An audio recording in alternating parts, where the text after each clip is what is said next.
Enfin, il faut une solidarité européenne et une répartition dans l'ensemble des pays européens. C'est quelque chose qui doit arriver et qu'on voit arriver depuis un long moment.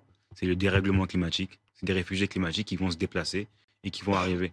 On a différents rapports d'ONG, le rapport d'Oxfam, qui dit que d'ici à 2030, il va y avoir 2,9 millions de réfugiés climatiques.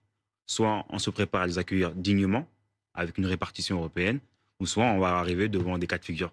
Comme ce dernier, où vous avez l'Allemagne qui répond de façon négative, parce que l'Italie avait répondu négativement sur une arrivée de migrants.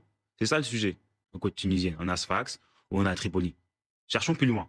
Ces personnes viennent de quel pays? Souvent, vous allez discuter avec eux, ils peuvent venir de Tanzanie ou d'Ouganda. Un exemple. Hein. Vous avez des projets, on a des multinationales, comme Total, qui va avoir un projet ICOP, qui est un écocide.